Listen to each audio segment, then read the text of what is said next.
സൂറത്തു ആലു ഇംറാനിൽ അല്ലാഹു പറയുന്നുണ്ട്. ആലു ഇംറാന്റെ 14-ാമത്തെ ആയത്തായിരിക്കും എന്റെ ഓർമ്മ ശരിയാണ്.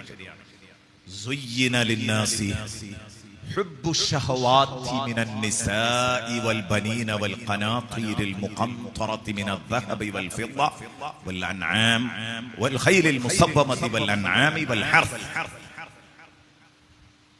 ദുനിയാവ് എന്ന് പറഞ്ഞാൽ 6 അപ്പക്കഷ്ണങ്ങളാണ് എന്നാണ് ആയത്ത് പറയുന്നത്. 6 അപ്പക്കഷ്ണങ്ങളാണ് ദുനിയാവ്.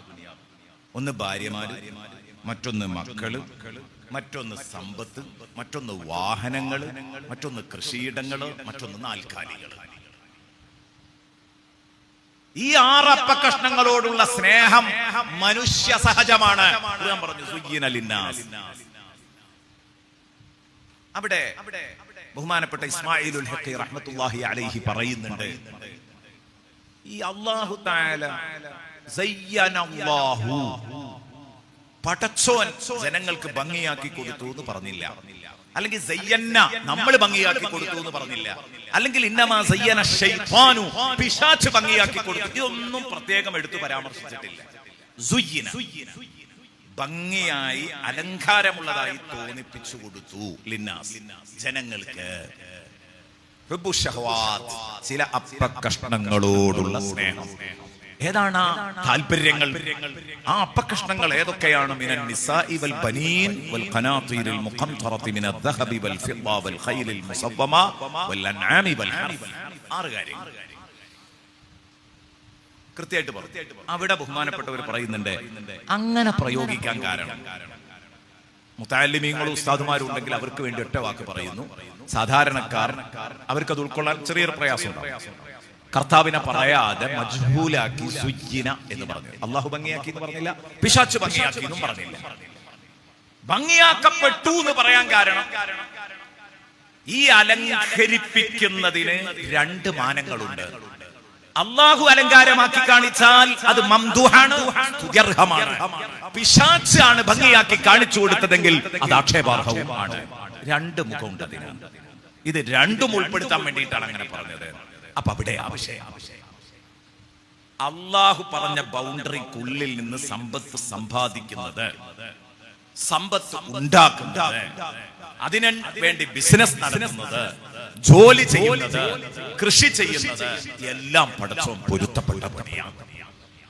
അത് നമ്മൾ മനസ്സിലാക്കിയാൽ മതി. സമ്പത്ത് ഉണ്ടാകുക എന്ന് പറഞ്ഞാൽ അത്ര മോശപ്പെട്ട പണിയാണ്? അല്ലല്ലോ. ബഹുമാനപ്പെട്ട സയ്യിദുനാ റസൂലുള്ളാഹി അംർ ഇബ്നുൽ ആസ് റളിയല്ലാഹു അൻഹുവിനെ വിളിച്ചിട്ട് മുത്തുനബി പറഞ്ഞു, നാളത്തെ സമരത്തിന്റെ ക്യാപ്റ്റനായി നിങ്ങളെ നിശ്ചയിച്ചിരിക്കുന്നു. നിങ്ങൾ നാളെ നേരത്തെ എത്തിക്കൊള്ളണം, ഒരുങ്ങി എത്തിക്കൊള്ളണം എന്ന് പറഞ്ഞാൽ നാളെ ഒരു സമരം നടക്കാൻ പോകുന്നുണ്ട്. ആ സമരം നയിക്കേണ്ടത് നിങ്ങളാണ്.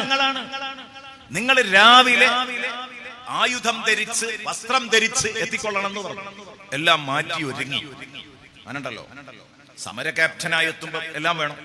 ആയുധവും വസ്ത്രവും ഒക്കെ, പരിചയവും വാളും ഒക്കെ എല്ലാമായിട്ട് ബഹുമാനപ്പെട്ടവർ വന്ന് മുത്തുനബിന്റെ മുമ്പിൽ ഇങ്ങനെ നിന്നപ്പോൾ അംർ ഇബ്നുൽ ആസ് റളിയല്ലാഹു അൻഹു പറയാണ്, ഫസഅദ നബിയ്യു സല്ലല്ലാഹു അലൈഹി വസല്ലമ ഇലയ്യൽ ബസറ വതൗതൻ.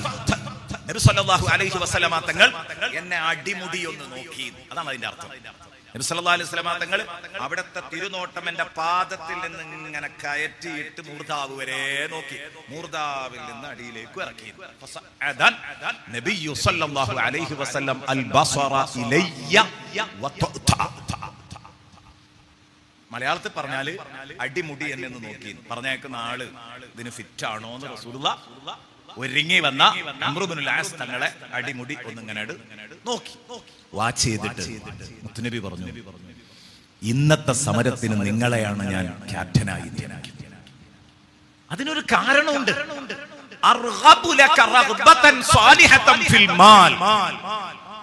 നിങ്ങൾ സാമ്പത്തികമായിട്ട് കുറച്ച് മോശമാണ്. നിങ്ങൾക്കിപ്പോ സാമ്പത്തികമായിട്ട് വലിയ ചുറ്റുപാടുള്ള ആളല്ല. അപ്പൊ അതുകൊണ്ട് ഈ സമരം ജയിച്ചു വന്നാൽ സമരാർജിത സ്വത്തിൽ നിന്ന് ക്യാപ്റ്റൻ എന്ന നിലയിൽ ഇൻഷാ അല്ലാഹ് നിങ്ങൾക്കൊരു ഊഴം നൽകി നിങ്ങൾക്കൊരു സാമ്പത്തിക കെട്ടുറപ്പുണ്ടാക്കാൻ ഞാൻ ആഗ്രഹിക്കുന്നു. സയ്യിദുനാ റസൂലുള്ളാഹി സ്വല്ലല്ലാഹു അലൈഹി വസല്ലം. അംർ ഇബ്നുൽ ആസിന് അങ്ങ് സങ്കടായി. അംർ ഇബ്നുൽ ആസിന് വല്ലാതെ സങ്കടായി. അംർ ഇബ്നുൽ ആസ് റളിയല്ലാഹു അൻഹു പറഞ്ഞു, യാ റസൂലല്ലാഹ് ലം ഉസ്ലിം റഗ്ബതൻ ഫിൽ മാലി യാ റസൂലല്ലാഹ്. നബിയെ, പണക്കൊതി കൊണ്ട് ഇസ്ലാമിലേക്ക് കടന്നു വന്ന ആളല്ല ഞാൻ. പൈസ ഉണ്ടാക്കാൻ വേണ്ടി ഇസ്ലാമിലേക്ക് വന്ന ആളല്ല. എന്നെ നിങ്ങൾ ദുന്യാവിന്റെ ആളാക്കുക.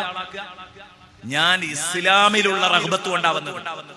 ഇസ്ലാം സുന്ദരമായ മതമാണ് എന്ന് എന്റെ മനസ്സിന് ബോധ്യപ്പെട്ടതുകൊണ്ട് ആ സുന്ദരമായ ആശയങ്ങൾ നെഞ്ചേറ്റിയതാണ് ഞാൻ.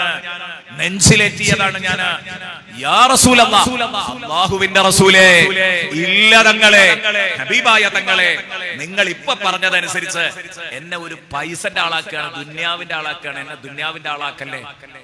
ഇന്നത്തെ സമരത്തിലേക്ക് നിങ്ങളെ ക്യാപ്റ്റനായി നിയമിക്കുന്നു. ഈ സമരത്തിൽ നിങ്ങൾ ഷഹീദാകുന്നു. ഒരു ബേജാറുമില്ല. അതാണ് ഞാൻ കേൾക്കാൻ ആഗ്രഹിക്കുന്നത്. അതേസമയം ഈ സമരം ജയിച്ചു വന്ന് നിങ്ങൾക്ക് 10 റുപ്യ ഉണ്ടാക്കി തരണം എന്നുള്ള ഒരു മാനസികാവസ്ഥ ഉണ്ട് എന്ന് പറഞ്ഞാൽ എന്നെ നിങ്ങൾ ദുന്യാവിന്റെ ആളാക്കുക നിങ്ങളെ. അള്ളാഹുവിന്റെ റസൂലിന്റെ മറുപടി, മുത്തുനബി പറഞ്ഞു, ലാ തഖുൽ ഹകദാ, അരുത്, അങ്ങനെ പറയരുത്. എന്താ നിങ്ങൾ മനസ്സിലാക്കിയത്? പൈസ പറ്റൂല എന്ന് ഇസ്ലാം പറഞ്ഞിട്ടുണ്ടോ? ദുന്യാവ് ഉണ്ടാക്കാൻ പറ്റൂല എന്ന് ഇസ്ലാം പറഞ്ഞിട്ടുണ്ടോ? എന്താ നിങ്ങൾ ഈ പറയുന്നത്? അള്ളാഹുവിന്റെ റസൂൽ സല്ലല്ലാഹു അലൈഹി വസല്ലമ തങ്ങളുടെ ഒരു വലിയ ഡയലോഗ് അവിടെ വരികയാണ്. എത്ര മനോഹരാണതെന്ന് കേട്ടു നോക്ക്. മുത്തുനബി പറഞ്ഞു, പഠിച്ചു വെച്ചോളൂ, നിഅമൽ മാലു സാലിഹു ലിൽ മർഇ സാലിഹ്. നിഅമൽ മാലു സാലിഹ് ലിൽ മർഇ സാലിഹ്. നല്ല മനുഷ്യന്റെ കയ്യിൽ നല്ല പണത്തിന് എന്തൊരു ചന്തമാണ്. സയ്യിദുനാ റസൂലുള്ളാഹി. നല്ല സാലിഹായ മനുഷ്യന്റെ കയ്യിൽ 10 റുപ്യയും കൂടെ ഉണ്ടെങ്കിൽ അത് കാണാനൊരു ചുരുക്കാണ്. മുത്തുനബിയാ പറയണം. പക്ഷെ അവിടെ അള്ളാഹുവിന്റെ ഹബീബ് ഇത് പറഞ്ഞ് ആശീർവദിച്ചപ്പോ 2 കാര്യം അവിടെ ശ്രദ്ധേയമാണ്. നിങ്ങൾ ശ്രദ്ധിച്ചോ? നിഅമൽ മാലു സാലിഹു ലിൽ മർഇ സാലിഹ്. 2 സ്ഥലത്തും മുത്തുനബി എന്ത് പറഞ്ഞിട്ടുണ്ട്? അസ്സാലിഹ്.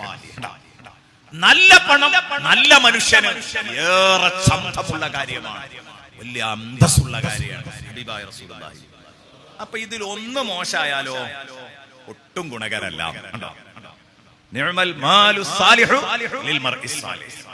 ഉദാഹരണം പറയാം, അപ്പൊ വേഗം തിരി. ഇപ്പോ പണം നന്നായില്ലെങ്കിൽ ആള് നന്നായിട്ട് കാര്യമില്ല. നമ്മൾ ആദ്യം അത് പറയാം, നിഅമൽ മാലു സാലിഹ് ലിൽ മർഇ സാലിഹ് ആയതുകൊണ്ട് മാത്രം കാര്യമല്ല. അപ്പൊ ഉദാഹരണം, ഒരു വാപ്പ, അയാൾ കൊള്ളക്കാരനായിരുന്നു, അല്ലെങ്കിൽ ഒരു അഴിമതിക്കാരനായ രാഷ്ട്രീയക്കാരനായിരുന്നു. രാഷ്ട്രീയക്കാരെങ്കിലും ഉണ്ടെങ്കിൽ ക്ഷമിക്കണം, അഴിമതിക്കാരനായ രാഷ്ട്രീയക്കാരെന്ന് ഞാൻ പറഞ്ഞുകൊണ്ട് നമുക്ക് തിരിയും. അങ്ങനെ അല്ലാത്തവരും ദുർലഭം ചിലരൊക്കെ ഉണ്ടാവും. അത്രേ ഉള്ളൂ. ചെറിയ ശതമാനം ആരെങ്കിലും ഒക്കെ ഉണ്ടാവും. അപ്പൊ അതുകൊണ്ട് എല്ലാ രാഷ്ട്രീയക്കാരും കുറ്റപ്പെടുത്തിയതല്ല. ഒരു അഴിമതി വീരനായ രാഷ്ട്രീയക്കാരന്റെ മോന, ഇയാള് ഭരണം നടത്തുന്ന കാലത്ത് കട്ട് മുടിച്ച് ഉണ്ടാക്കിയ ദുന്യാവുണ്ട് ഇയാളെ കയ്യിൽ. ഇത് മാലു സാലിഹല്ല, നല്ല പണല്ല. പക്ഷെ ഇയാൾക്ക് 5 മക്കൾ, അതിൽ 4 ഇയാളെ പോലെ തന്നെ എന്തും കിട്ടിയാ തിന്നാൻ പറ്റുന്ന സൈസ. പക്ഷെ ഒരു കുട്ടി, അവൻ നല്ല മുത്തഖിയായ മനുഷ്യനാണ്. അതുണ്ടാവുമല്ലോ. അബൂ ജഹലിന്റെ മകനല്ലേ സയ്യിദുനാ ഇക്രിമ റളിയല്ലാഹു അൻഹു. ബാപ്പ മോശമായി വിചാരിച്ച് മകൻ നന്നാവൂലെന്നല്ലോ. ഇക്രിമ റളിയല്ലാഹു അൻഹു മുസ്ലിമായതിന്റെ ശേഷം അല്ലാഹുവിന്റെ റസൂൽ സല്ലല്ലാഹു അലൈഹി വസല്ലം ഇക്രിമ സദസ്സിലേക്ക് കടന്നു വരുമ്പോ മുത്തുനബി പറഞ്ഞു, മുസ്ലിമായി വരികയാണ്. ആ വിവരം നബി തങ്ങൾ കിട്ടിയിട്ടുണ്ട്. നബി തങ്ങൾ പറഞ്ഞു, ഇക്രിമ നമ്മുടെ സദസ്സിലേക്ക് വരുന്നുണ്ട്, മുസ്ലിമാകാൻ വരികയാണ്, ഇപ്പൊ മുസ്ലിമാവും. ഇസ്ലാമിന്റെ ബദ്ധവൈരിയ, അപ്പയേക്കാൾ വലിയ ശത്രുവായിരുന്നു. പക്ഷെ ഒരു കാര്യം, ഇക്രിമ ഇസ്ലാമിലേക്ക് കടന്നു വന്നു കഴിഞ്ഞാൽ ലാ തസുബ്ബൂ അബാ, ഇനി നിങ്ങൾ ഇവരെ വാപ്പാനെ കുറ്റം പറയരുത്. എന്തോ പാഠമുണ്ടോ അവിടെ? ഉണ്ട്. ഇക്രിമ ഇസ്ലാമിലേക്ക് കടന്നു വരുന്നതോട് കൂടി ഇനി നിങ്ങൾ അബൂജഹലിനെ പരസ്യമായി ഇക്രിമയുള്ള സദസ്സിൽ അപമാനിച്ച് സംസാരിക്കരുത്, കുറ്റം പറയരുത്, തെറി പറയരുത്. ഹബീബായ റസൂലുള്ളാഹി കാരണം നബി സല്ലല്ലാഹു അലൈഹി വസല്ലം തങ്ങൾ പറഞ്ഞു, ഫഇന്ന സബ്ബകും ലാ യബ്ലുഗു മയ്യിത വലാകിന്നഹു യുഅ്ദി ഹയ്യം മിൻകും. നബി പറയാ, നിങ്ങൾ ആ പറയുന്ന തെറി അബൂജഹലിന്റെ അടുത്തേക്ക് അങ്ങോട്ട് എത്തൂല. എത്തുകയാണെങ്കിൽ സമാധാനം ഉണ്ടായിരുന്നു അതിൽ. എന്നാലോ നിങ്ങളെ കൂട്ടത്തിൽ ഇരിക്കുന്ന ഒരുത്തനെ അത് വിഷമിപ്പിക്കും. അതാരെയാ? സയ്യിദുന ഇക്രിമ റളിയല്ലാഹു അൻഹു. ഇക്രിമാക്ക് തോന്നൂലേ, സംഗതി എന്റെ വാപ്പ ഇസ്ലാമിന്റെ ശത്രുവായിരുന്നു, മുത്തുനബിയെ വല്ലാതെ ദ്രോഹിച്ചിട്ടുണ്ട്, ലക്ഷണം കെട്ടവനാണ്, ഒക്കെ ശരിയാണ്.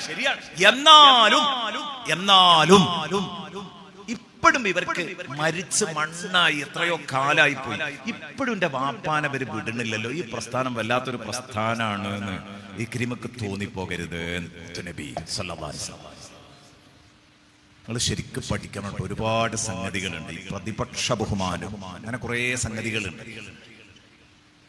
എന്തു ഭംഗിയുള്ള ഉപദേശമാണ് മുത്തുനബി കൊടുത്തത്.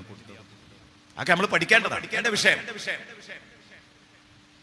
ഏതോ ഒരു അഴിമതി വീരനായ രാഷ്ട്രീയക്കാരനോ അല്ലെങ്കിൽ മറ്റാരെങ്കിലും, ഒരു ചതിയൻ, വഞ്ചകൻ, കൊള്ളക്കാരൻ, അയാളുണ്ടാക്കിയ പണം അയാളുടെ 5 മക്കളിൽ ഒരു മുത്തഖിയായ മനുഷ്യന് മകന് മറ്റു 4 മക്കൾക്ക് കിട്ടും പോലെ ഇയാൾക്കും വിഹിതം കിട്ടുമല്ലോ, സ്വത്തോരിയച്ച്. അപ്പൊ ഇയാളുടെ കയ്യിലുള്ള പണം ശരിയായ പണമല്ല, ഇയാള് സ്വാലിഹാണ്, പക്ഷെ പണം നേരെയല്ല, അതുകൊണ്ട് ഒരു നിർവാഹമില്ല. വാപ്പാന്റെ അവിഹിതമായ സ്വത്ത് നമുക്ക് ഓഹരിച്ചെടുക്കാൻ പറ്റൂല. എന്താ ചെയ്യാം? അള്ളാഹു നമ്മളെയൊക്കെ കാക്കട്ടെ.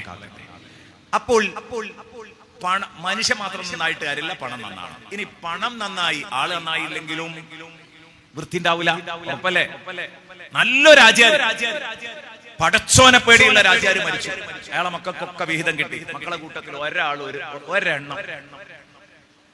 ഒരെണ്ണം നാട്ടിലെ വലിയ കുഴപ്പക്കാരനാണ്. ഉമ്മീൻ ഫിത്നത്തിൽ മസീഹ് ദജ്ജാൽ പറയേണ്ട സൈസ് ഒരു വലിയ കുഴപ്പക്കാരനാണ്, ഫിത്തരക്കാരനാണ്, അല്ലെ വഞ്ചകനാണ്, ചതിയനാണ്.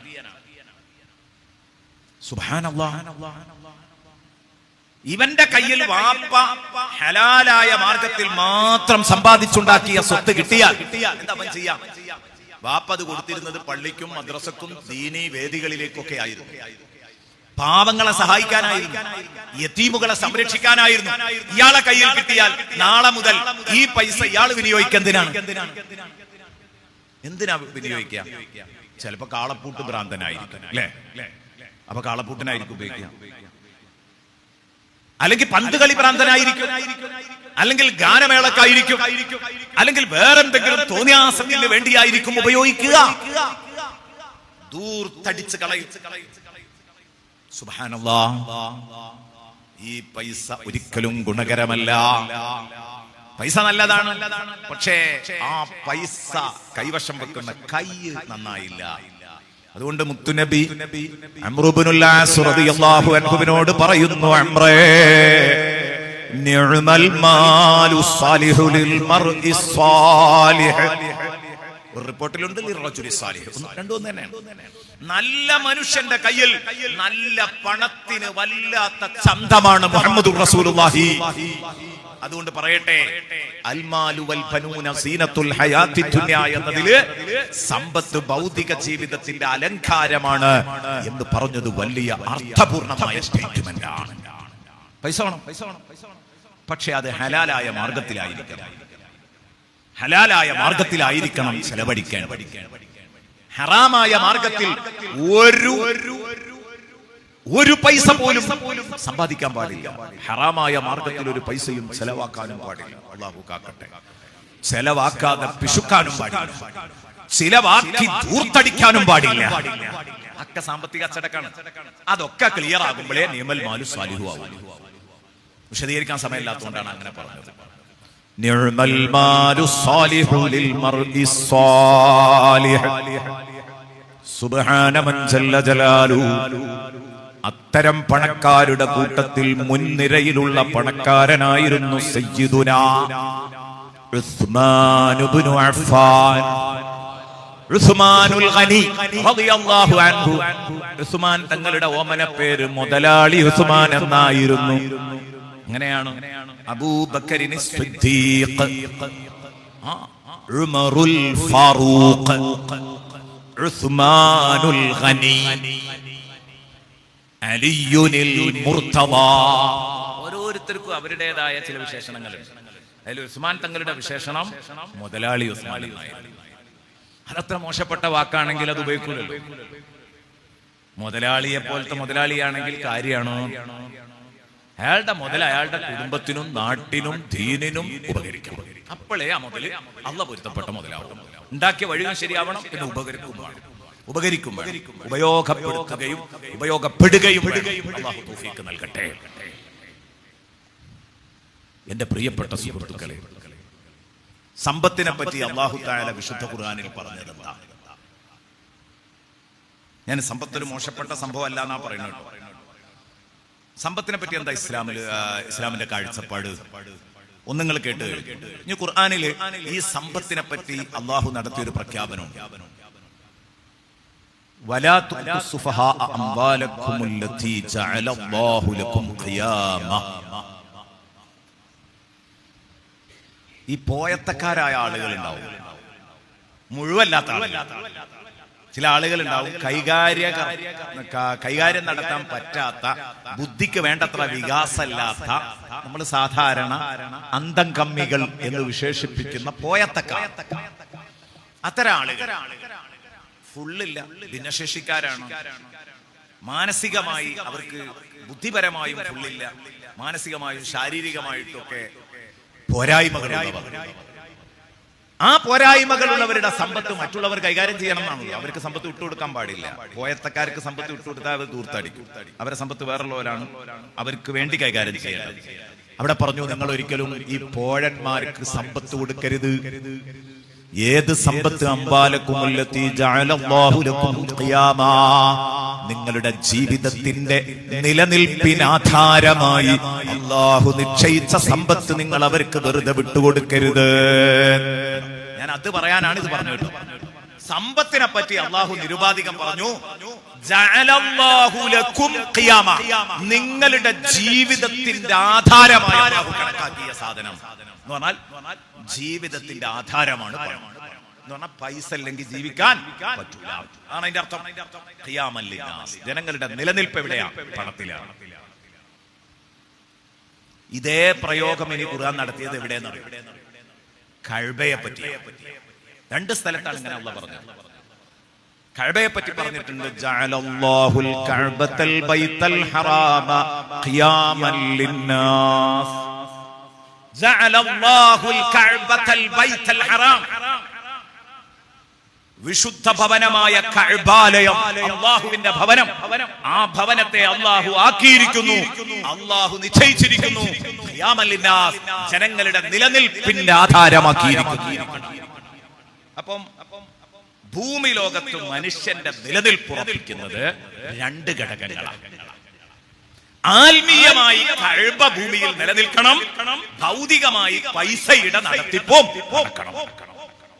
ആ ഭൗതികമായിട്ട് പൈസയും വേണം, ആത്മീയമായിട്ട് കഅബയും വേണം. അപ്പൊ എന്ന് കഅബ പൊളിഞ്ഞോ ഉറപ്പിക്കാം, പിന്നെ ഖിയാമാവും. പിന്നെ ജനങ്ങൾക്ക് ഇവിടെ മര്യാദക്ക് ജീവിക്കാൻ പറ്റില്ല. കഅബ ജനങ്ങളുടെ നിലനിൽപ്പിന്റെ ആധാരമാണ് എന്നതുപോലെ പൈസ ഇല്ലാഞ്ഞാൽ ജീവിതം വഴിവിടും. അപ്പൊ ഒന്ന് ഭൗതികമാണ്, ഒന്ന് അഭൗതികമാണ്. ഒരു ഭൗതിക നിലനിൽപ്പും ഒരു അഭൗതിക നിലനിൽപ്പും അല്ലാഹു പരിചയപ്പെടുത്തി. ഞാൻ പറഞ്ഞു വരുന്നത് പണത്തെ കുറിച്ച് ഈ പ്രയോഗത്തിൽ അല്ലാഹു നടത്തിയത് ഭൗതിക നിലനിൽപ്പിന്റെ ആധാരമാണ് പണമെന്നാണ്.